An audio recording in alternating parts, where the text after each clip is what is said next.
Good afternoon. Thank you for everyone for being here. My name is Jamie Tincher. I'm the Deputy Mayor in the City of St. Paul. Thank you for joining us today. Today I'm humbled to welcome you all here for this Holocaust Remembrance event. I'd first like to thank World Without Genocide at the Mitchell Hamlin School of Law and the City of St. Paul's Department of Human Rights and Equal Economic Opportunity who have co-sponsored today's event. And I'd like to thank the Witness Theater Project, which is a partnership between Yahud, a Jewish education program for teens, Say Bis, JCC, Minneapolis Jewish Federation, Legacy Heritage Better Together Program, Tolerance Minnesota of the Jewish Community Relations Council of Minnesota and the Dakotas, Shalom Home, the Joint Distribution Committee Eshel Program. They will be performing a piece today created through the story of two Holocaust survivors, Judith Meisel and Eva Kraus, who are joining us today. Thank you to Judith and Eva for being here.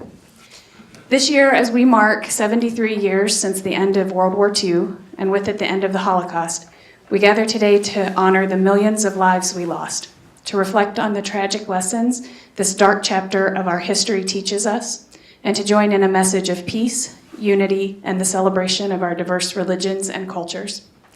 In recent decades, our shared values of freedom, democracy, and tolerance have continued to take root across the globe, where for generations, people have been persecuted, disenfranchised, and disempowered.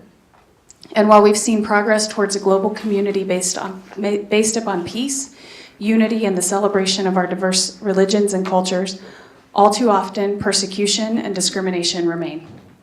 Many people throughout the world, in the United States, and in our communities, cities, and even our own neighborhoods, still face persecution and discrimination because of their faith, beliefs, or because of where they come. In our own national discourse, with an administration that continues to engage in violent, hateful, divisive rhetoric, it is our responsibility to be champions of love, peace, and unity, to ensure that we embrace our differences and together build a more equitable and just world for all of us. That is why our remembrance of the Holocaust is not only important in honoring the memory of those we lost, but because its painful lessons require that we honor their loss by continuing to move our critical work against persecution and discrimination forward. Because hatred in all its forms and intolerance in the many ways it manifests have no place in our community. Because only when all of us carry a message of peace, unity, and the celebration of our diverse religions and cultures forward will we truly have honored those throughout our world's history who have been lost because of their faith, beliefs, or culture. We look forward to partnering with you in this work, and I hope that you'll join Mayor Carter, me, and the whole city of St. Paul in moving forward together in building a city that works for all of us. Thank you.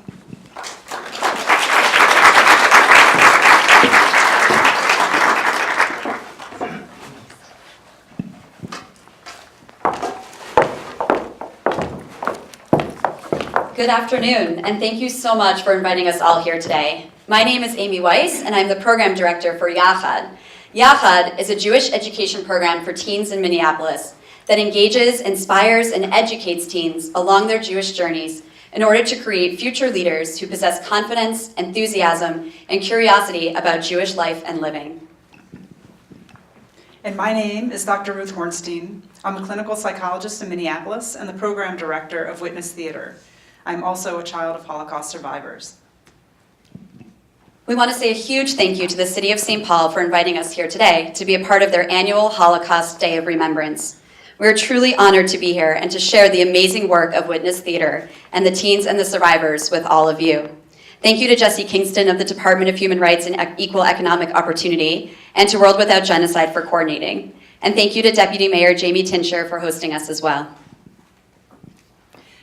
Witness Theater was conceived by the Joint Distribution Committee, a global Jewish humanitarian organization, to provide meaningful and lasting educational lessons for high school students and to share the powerful stories and lessons of religious tolerance with a larger audience through artistic expression.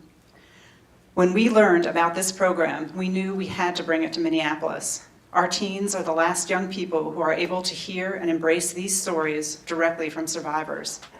The teens and survivors you will hear today spent the past year together every week, bonding, sharing stories, and fostering mutually fulfilling and enduring intergenerational bonds, while allowing the survivors to pass their stories on to a younger generation. In March, the teens and survivors put on 2 theatrical performances at the Sabis JCC with more than 550 people attending. But Witness Theater was not just a performance. Anyone could read the script. As you're watching the vignettes from the performance today, you are sure to be captivated by their stories. Watch closely at the faces of the teens and the survivors and know that what happened over the past year made an indelible impression on both our survivors and teens. What you are about to see are the true stories and reflections of our survivors. Witness Theater was a labor of love, and we continue to be in awe at the openness of our survivors and their ability to share not only the stories, but the lessons they learned from the harrowing piece of history they endured. We are also in awe of our teens who continue to connect with the survivors and hold programs like here today. As mentioned earlier, Witness Theater would not have happened without the support of the Better Together Legacy Heritage Foundation, the Minneapolis Jewish Foundation, Tolerance Minnesota of the JCRC of Minnesota and the Dakotas, the Sabis JCC, and Shalom Home. We want to especially welcome Jim Cohen, the CEO of Minneapolis Jewish Federation, Gil Mann, the president of Yachad, and Dana Pradas, the executive director of Yachad. And we thank you for all of your ongoing support of this program and of the entire Jewish community. Without further ado, we invite you to be a witness. We invite you to never forget. My name is Judith Meisel. Okay, all right. My name is Judith Meisel. I was born in Jasvina, Lithuania in 1929, the same year as Anne Frank. I was 10 years old when the war broke out. I promised myself and everyone else in Stutthof concentration camp that I would make the world a better world. A world where we would never ask our children to live through what happened to me. I feel my story as a witness for the millions of children who did not survive and the important lesson to be learned. My name is Eva Kraus. I was born on August 20th, 1925, near Warsaw, in the town of Radom, Poland. There were 30,000 Jewish people living there. My mother was almost an atheist, but my father was extremely religious. He graduated from the same yeshiva in Lublin, Poland, with Isaac Bashevis Singer, a famous writer. He graduated from there too. This biggest yeshiva in the world. I am a survivor of Auschwitz. I say it to was beshared, or it meant to be.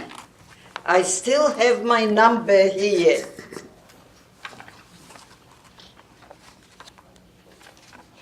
There aren't too many people left with those numbers. I want the young to remember that they met a survivor so we can all bear witness to the Holocaust. Most of what you learn about the Holocaust is, well, why don't you tell me? What words come to mind when we describe the Holocaust? Genocide. Violence. Oppression. World War II. Nazis. Torture and separation. Anti-Semitism. Death. Mostly, what we learn in school, what we see in books, is the torture, the genocide. We see the concentration camps, skeletons, dead bodies, barbed wire. Mostly we see Auschwitz, the icon of the Holocaust. But Auschwitz wasn't built until 1941, and it wasn't fully operational until 1942. How did we get to Auschwitz? I remember before the war, my friends and I, neighborhood friends, we would play games and they loved my hair. My turn to play with it. It's golden curly, just like Shirley Temple's.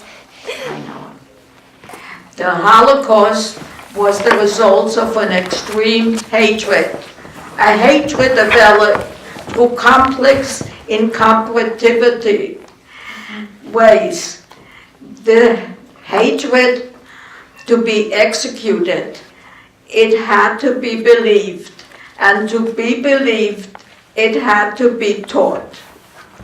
The air was thickened with war, and this hatred poisoned the children at the dinner table. It's Judith. She was coming over. Can I let her in? We're eating dinner. I'm done eating. May I be excused? No, we're listening to the Führer. But Judith is outside. Can she listen with us? You should find some other friends to play with. But she's my best friend and I... No, we will not have a Jew in this house. Not now, not anymore.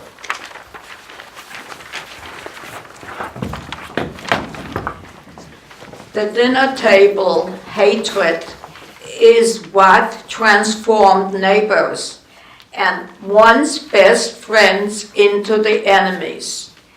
Those who once played dress up with their Jewish friends next door were brainwashed too dramatically and so rapidly that when the Nazis carry to take us to the Kovna ghetto, they beat my mother and we were throwing stones at us. Where's your God now? Dirty Jew! Pig. Spy hunt! This girl, like her old friends, the neighbor's children, was a common child. Both lost their innocence to hatred. Both were victims of bigotry. Whether it is through direct physical abuse or by teaching of bigotry and anti-Semitism, both lost their innocence to this manifestation of hatred. But how did it get so bad? How did we get to genocide? We got there step by step. At first there were inconveniences, identification, Which ones are the Jews who are not Jewish? dehumanization. They are animals. They steal and eat German babies.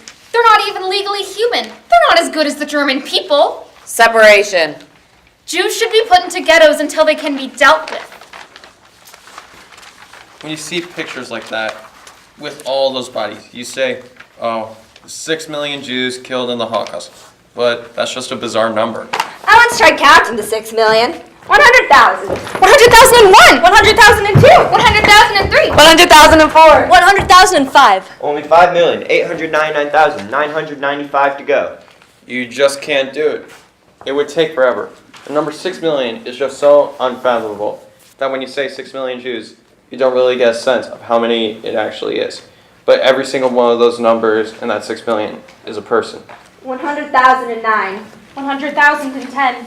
100,011. 100,012. 100,013. 100,014. 100,015. Only 5,899,985 to go. Yes, every single one of those numbers in that 6 million was a real person. When we talk about the Holocaust, we must remember how we got here, to this genocide. But this isn't even the Holocaust. This is Rwanda. How do you tell the difference between the Holocaust and Rwanda? The color of the skin. That's all the difference. The Jews versus the Aryans. The Hutus Versus the Tutsis. The Bosnians versus the Serbs. The Armenians versus the Turks. If people don't stop it, If people don't protest. then the government has the ability to carry out genocide. To build Auschwitz. To build gas chambers. To make skeletons of the people. And surround them with barbed wire. Surviving the Holocaust taught me to stand up for those who are being mistreated. A documentary film about my life is called Tak for alt, which in Danish means thank you for everything. I owe my life to the Danish people. We should all act like the Danish people did during the Holocaust. Till today, I still don't understand. Why did I survive?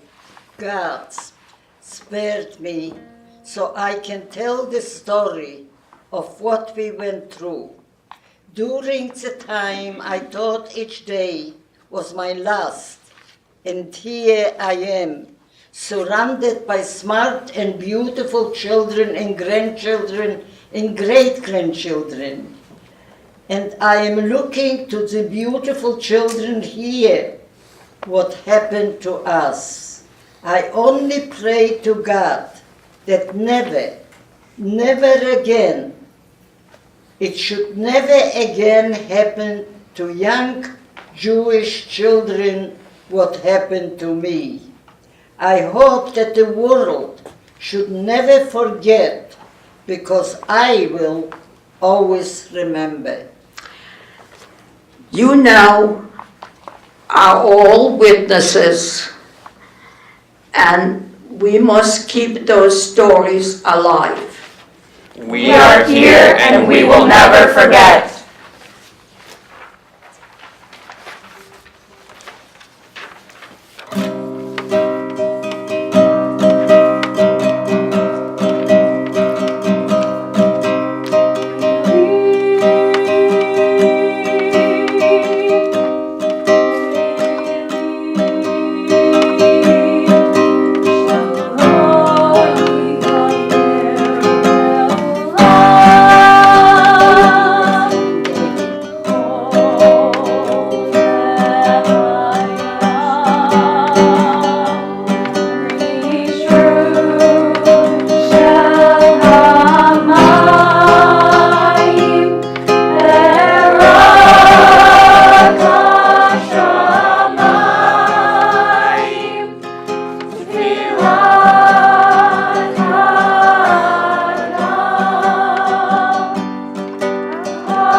Thank you all very much for that amazing performance and that song.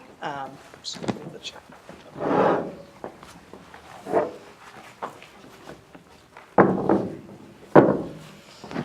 And I know that it's not easy listening to that song.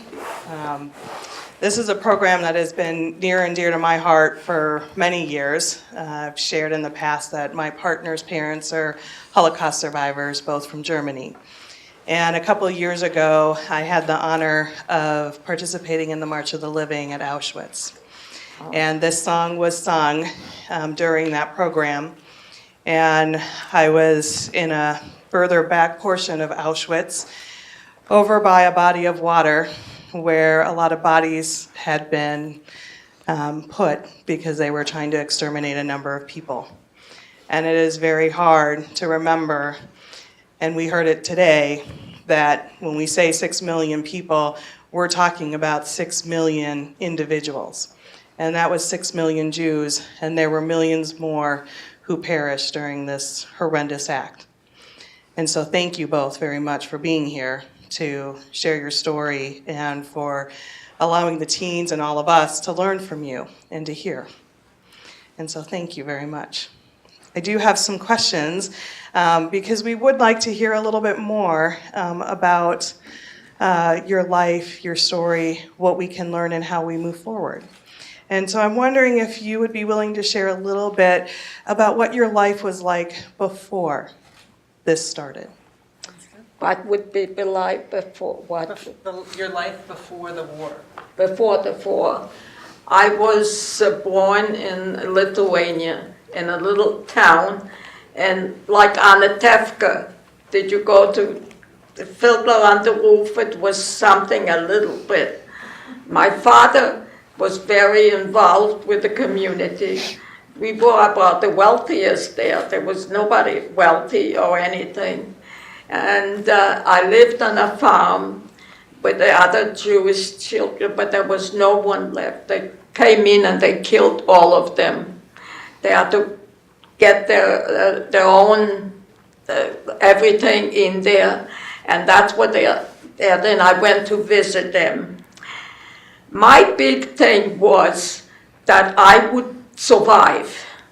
And if I survived, I would go to sea for all the people, Jews, Christian, all different places, African American, and I got involved too, very, very involved with Martin Luther King. And that was my biggest thing here. I could not let it go like that, because to me that is the most important.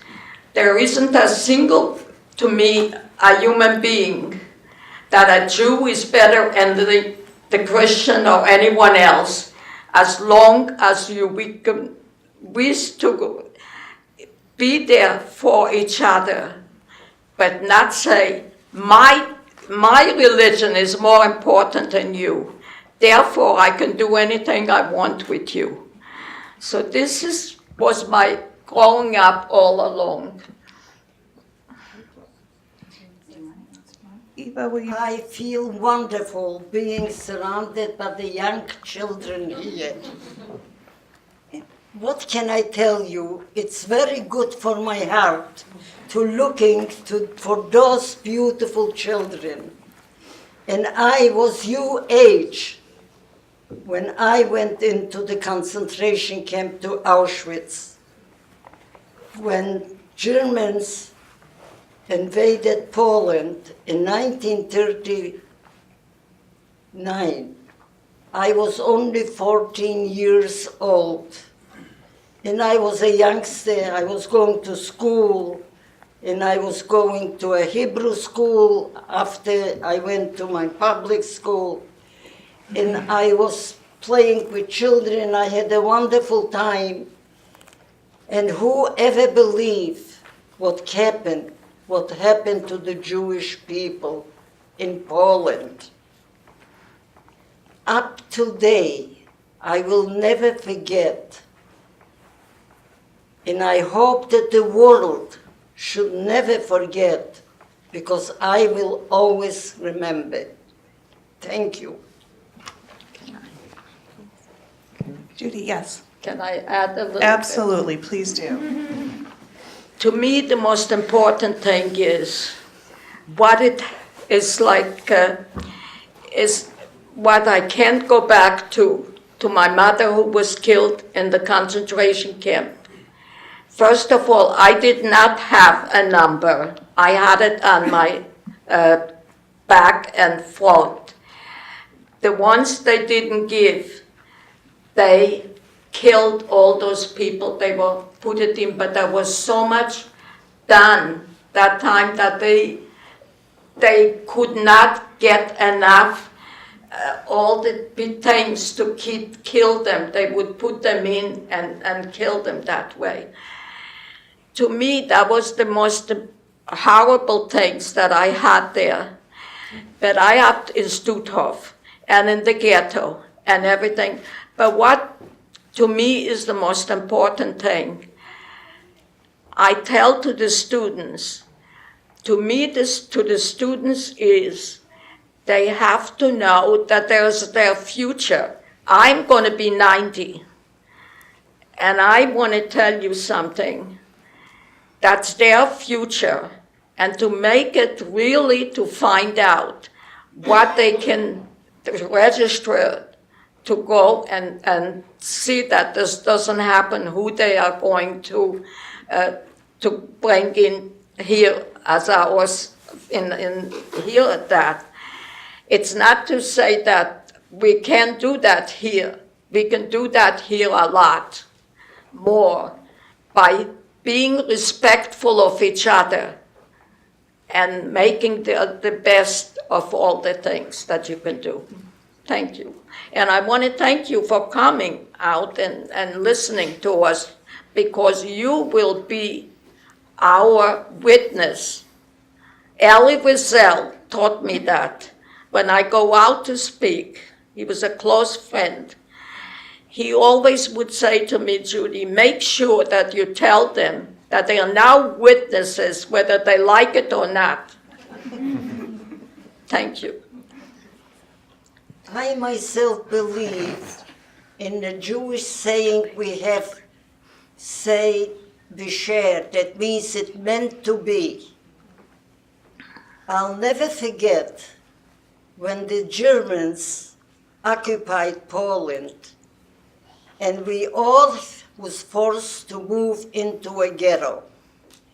And then we lived in a ghetto. I lived with my parents, my little sister, and one early morning they told us to get out, and we had to march to a marketplace, and we all were surrounded by Polish policemen and Germans. Unbeknown today, I still believe it meant to me. It meant to be. In Jewish they say be shared. My mother was holding on to my hand on this side and to my little sisters on the other side. Unbeknown till today, I don't remember. My little sister asked something my mother to give, and she let my hand go, and I was pushed on this side, and they remained on that side. I was screaming, I wanted to go back to my mother in my Polish language.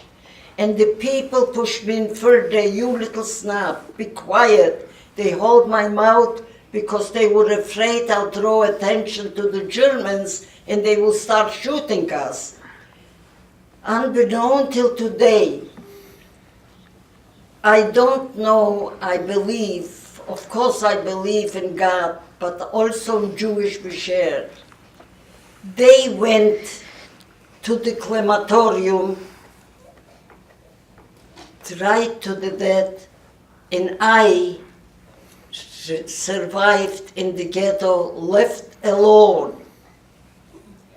And from that on, my stories, so many times, I was so many times close to death. I remember a friend came in the ghetto, and he said he heard that the Germans are coming in and they're going to take the people out from the ghetto. If I want to go in hiding, because there are 4 or 5 of us, so we can go. So he said, be in the morning early and I'll pick you up. So we went into an attic, and that attic had another attic, and we were hiding there. And all of a sudden, we heard footsteps, not even Germans, because they spoke Ukrainian. And they were searching the place. And one goes and he said, let me see what's going on there. And the other one said to him, Khadi, in their language, come on, there's nothing there. And they left. Otherwise, they would have killed us. So I was so many times close to lose my life. And I really till today felt it meant to be for me to survive, to be able to witness and tell you story and have a beautiful family, thank God. And we're so thankful for that as well. You know, today, and the Deputy Mayor spoke about this earlier, we are faced with a lot in our life, right? We have a rise in anti-Semitism and racism and pretty much every single ism. And it's taking a toll on a lot of people, and it's causing a lot of angst, a lot of clash, a lot of anger. And a lot of people are trying to figure out, how do I survive this? How do I keep moving through this? And how do I make a change? And I'm wondering if you would share some thoughts about how to keep moving forward in a time of great challenges. Judy. I think all of you has resiliency in you. You're as resilient as I am, all of it until that minute of the time it comes. And you can do that. That resiliency keeps us up, knowing that we will have to be if we are survived. Because I weighed 47 pounds when the Danes found me on the way to be killed, when I escaped on a big, heavy bombardment from Russia. And I have to tell you, I escaped. I didn't want to escape, but I fell into a ditch, and I walked across, and that was at the end of they were already coming in to bombard the Stutthof concentration camp. And this is the same thing. The resilience is one thing, but the respect for one another as human beings, no matter who we are, is the most important thing as part of the resilience. If we don't do that, it's going to happen again. We need that. But to me, the most important thing is all those wonderful, you should ask them questions. I joy so much because I see them, and it is so wonderful. And I see some of them at the temple, and I enjoy so much that I survived. I even said that to the rabbi once. It is so that I would stay in the synagogue. The first thing in Denmark, they asked me, what do you want to see? And I said, what I want to see. I want to see a Torah and to have it to go there. And then when they took us there, and I could do that, all that things, that to me is the biggest resilience I have. Thank you. Thank you, and that is the perfect segue to our youth and the performers today, and thank you very much for being here and the work that you did during this project. And I'm wondering if one of you or a couple of you would share how your life has changed as a result of being a part of this. And you feel free, I'm not going to call on you. This is not school, so you can decide amongst yourselves to go. School's out. Well, I think I speak for a lot of people when I say that this is something that's a once-in-a-lifetime kind of thing that you can't forget ever, because I personally have just been impacted so much, and Judy in particular and Fred, who's not here today, have inspired me to start taking a more active role in things I want to change. Like, I'm trying to change some of our school policies to start with, and I'm hoping that I can eventually try to help people that need it, because it is so important, and it's just something, again, that I'm never going to forget. I totally agree with what you said. It's with this experience, it's definitely once in a lifetime. But it's not, I learned so much with this program, and I made so many new friends, and of course the survivors were wonderful. I love them all so much. It's true, they're the best. I learned about their stories, but that's not all I learned. I learned how to be strong. I learned how to have confidence, courage, and how to love, even in the hardest of times, which I don't even know the half of what they felt. But they taught me so much this year. I know, so a lot of us played younger versions of some of the survivors in the actual show. And so I was playing Eva in the show. And there were, like, the moments when she got separated from her mom, it was a lot of, like, because I do a lot of theater, the thing for me is that I have to remember that it's not just like a play, like it was someone's actual experience.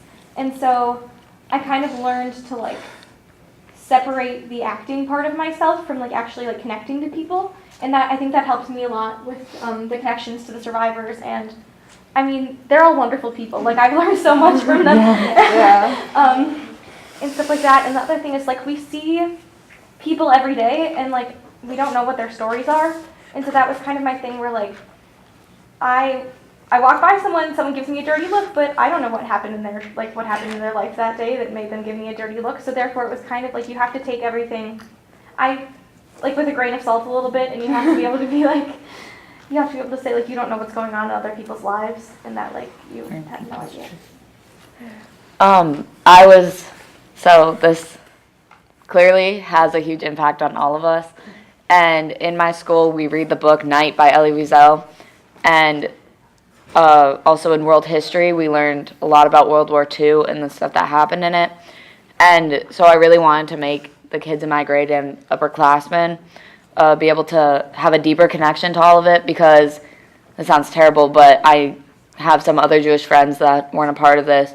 And in their class, people would make fun of it. They'd make fun of the Holocaust. They'd make fun of Jews. Like, they thought of it as a joke rather than actual people's stories and lives and truths. So I brought Judy in, and she talked to a lot of my classes at my school, and I wanted other people to learn that, like, it's not a joke. Like, it happens, and other things similar to it are happening today with all of, like, the anti-Semitism and just racism going on in our world.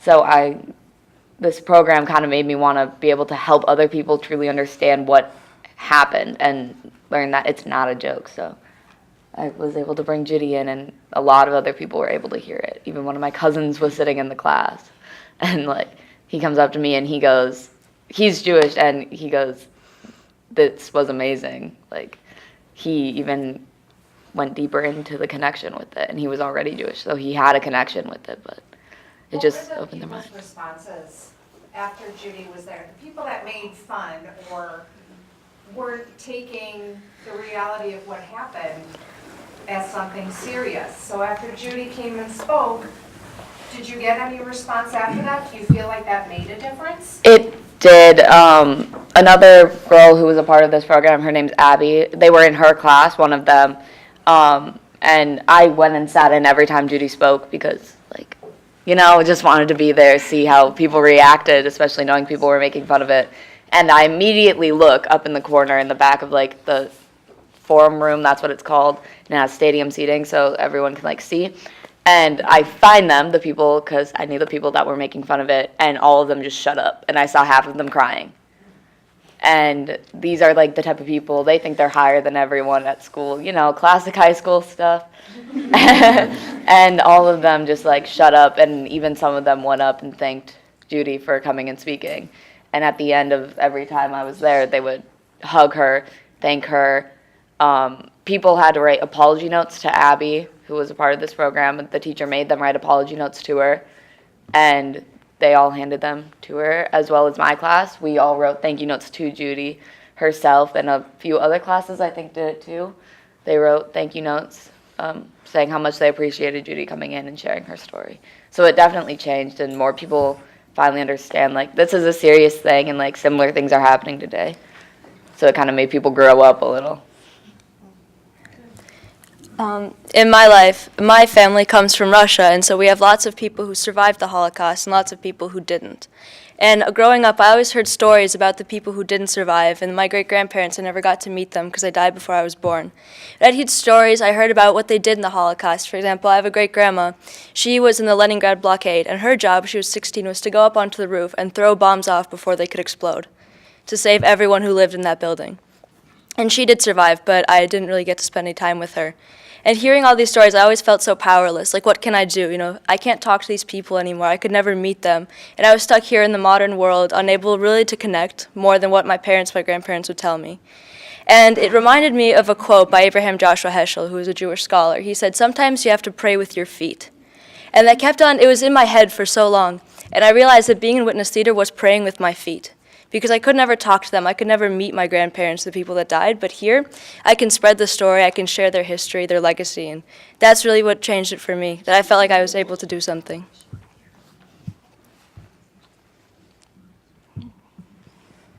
Well, thank you very, very much, because this has been powerful, and it's always hard to kind of cut off the conversation, because I know there is so much more we would like to hear from all of you. But we do have something very special for each one of you who are here today, and I'm going to invite Deputy Mayor Tincher to join me as we present a special proclamation in all of your honor today.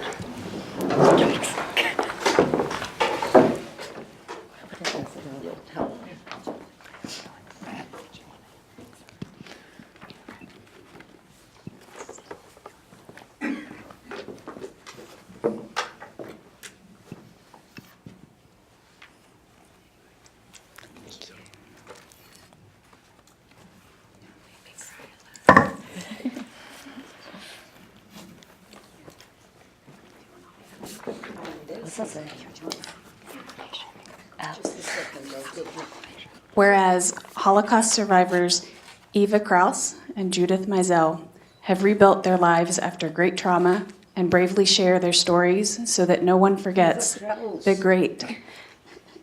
great responsibility we all have to ensure the common good. And whereas Eva Kraus demonstrates the power of family and community and investing in the future generations to create a safe and peaceful world. And Eva Kraus admonishes us to remember that those who respond to persecution with silence and inaction are complicit in the resulting atrocities. And whereas Judith Meisel has led a lifelong campaign against bigotry, intolerance, and racism, becoming a civil rights activist who helped organize the March on Washington, met with Dr. Martin Luther King, and served on the panel of American women.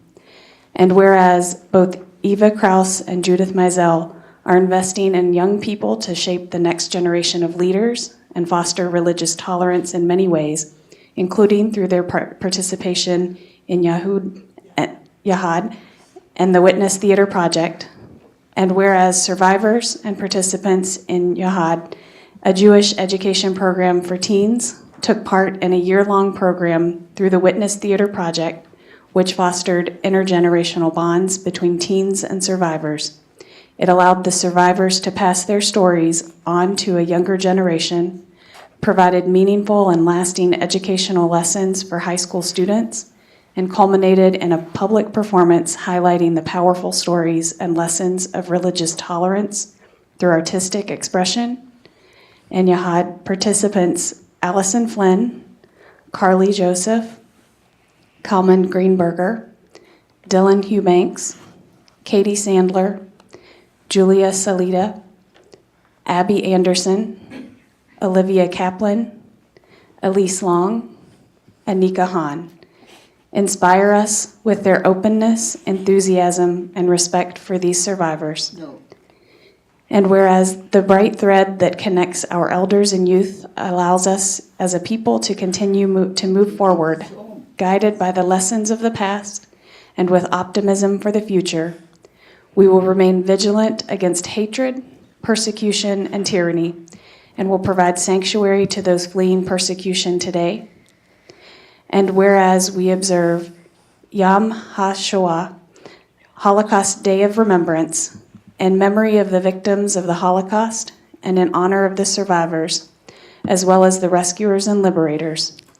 And whereas on Yom HaShoah, we remember the millions of people who died to raise the cry of never again. Now, therefore, our mayor, Melvin Carter, mayor of the city of St. Paul, has hereby proclaimed Friday, June 8th, 2018, to be Witness Theater Project Day.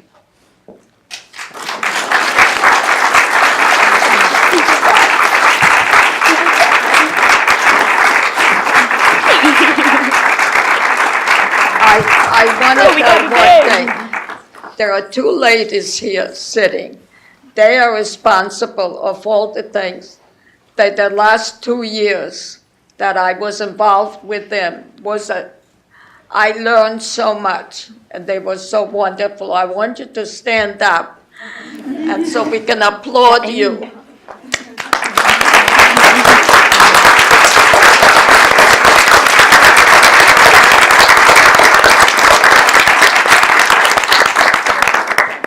Well, thank you everyone for being here today. We very much appreciate that.